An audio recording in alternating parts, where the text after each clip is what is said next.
One of the tragedies of Africa is that we have very little regard for history. In fact, now it has been cancelled in our schools. Where were we 40 years ago, 50 years ago? What have we learned from other societies like India and China and Brazil? We copy a bit too quickly and too wrongly from elsewhere. And we also copy from the wrong sources. Mm-hmm. In 1986, we had this thing called the Structural Adjustment Program dumped on Africa. That destroyed most countries in Africa. Everything. And I am sorry to say, I am not an economist.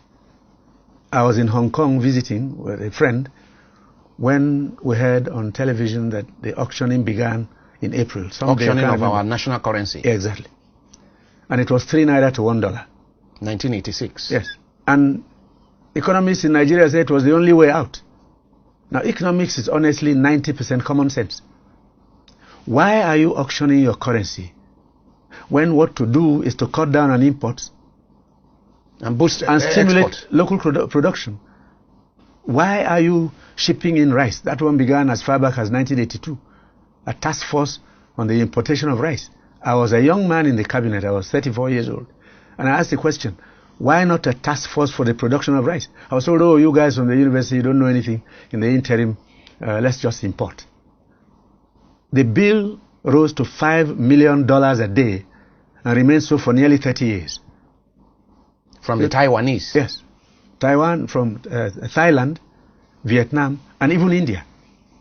You just ship your money out and ship in goods. And once the structural adjustment came, we added onto it free trade. So we opened our windows, our doors, our roofs, and any foreign good was arriving. Dumped in. Plastics that wouldn't last an hour in the hand of a child as toys, honey, sugar, milk, toothpicks, handkerchiefs, pins on the table. We produce nothing. If you go to your house and look around, practically everything. What is it that is made here? Almost nothing. And we said it was perfect. Why? Oil and gas money. You ship out oil, send the proceeds to sustain other economies and bring in their goods. Along with the goods, unemployment and poverty Started. Yeah. So then, we lost all our institutions, yes. Industries. Yes, exactly. The granite pyramids in the north. Everything disappeared because it was no longer fashionable. The textile industries to in go Kaduna. to the farm.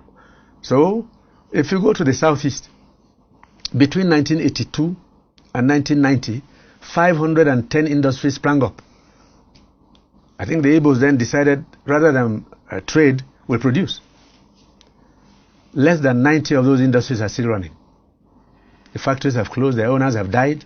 500 industries. In the east, the owners have died, their dreams have died. All of this is being caused by a fundamental problem. There's discomfort.